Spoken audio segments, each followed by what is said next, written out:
Hello friend, তোমরা সবাই কেমন আছো? আশা করি তোমরা সবাই অনেক ভালো আছো আর আমি অনেক ভালো আছি। তো আজকে অনেক দিন পরে ব্লগ ভিডিও করছি। আজকে সোমবার, শ্রাবণ মাসের আজকে প্রথম সোমবার করছি। এখন আমার স্নান হয়ে গেছে, এখন গুছাবো, রেডি হব। আমাদের এখানে মন্দির আছে পূর্বমাসতলায়, ওখানে যাবো আজকে পুজো করতে। এখন রেডি হয়ে গেছি, এবারে পুজো দিতে যাবো। এই যে আমার যা, ও রেডি হয়ে গেছে, ও আর এটা আমার দেওর। এখন এরা দুজনে ওরা চলে যাচ্ছে, গিয়ে লাইন দেবে।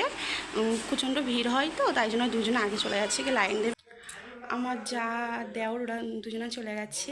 এখন আমরা যাব, আমার শাশুড়ি আর আমি আর আমার ছেলে, এখন আমরা তিনজনে মিলে এখন বেরোবো।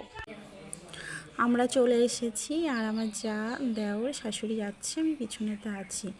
তো আজকে খুব ভিড় হয়েছে, কেন আজকে প্রথম সোমবার, তাই জন্য আরও বেশি ভিড় হয়েছে। আর আমার যাকে বলেছিলাম যে লাইনে দাঁড়াতো, বুঝতে পারিনি যে লাইনটা কোথা থেকে হচ্ছে, তাই জন্য ও দাঁড়াতে পারিনি। এখন গিয়ে লাইনে দাঁড়াবো, তারপর পুজো করবো। আমার শাশুড়ি লাইনেতে দাঁড়িয়েছে, পুজো করা হয়ে গেছে।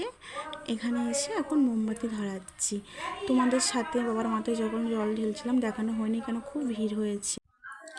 এটা মায়ের মন্দির, এখানে সবাই পুজো দেওয়ার পরে এখানে এসে মাকে পুজো করছে। এটা মায়ের মন্দির, মা মনসা। এখানে এসে সবাই দুধ কলা দিচ্ছে, আমরাও দিয়েছি, আমাদের দেওয়া হয়ে গেছে। এখানে খিচুড়ি প্রসাদ দিচ্ছে, সবাই খাচ্ছে, আমরা খাবো না, কেন আমরা ফল সম্বর করেছি তো, তাই জন্য খাবো না। এখন বাড়িতে যাচ্ছি, আর এখানে অটো দাঁড়িয়ে আছে, অটোতে এখন বসবো।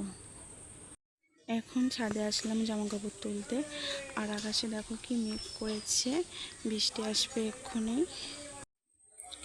তোমাদের সাথে বাড়ি এসে আর কথা বলা হয়নি, কিন্তু আমার শরীরটা একটু ভালো লাগছিল না, তাই কথা বলতে পারিনি। তো এখন বিকাল হয়ে গেছে। তো চলো বন্ধুরা, আবার কোনো নেক্সট ব্লগে তোমাদের সাথে আমার দেখা হচ্ছে। তোমরা ভালো থাকো, আর ভিডিওটা ভালো লাগলে তোমরা লাইক করো, কমেন্ট করো আর সাবস্ক্রাইব করে দিও।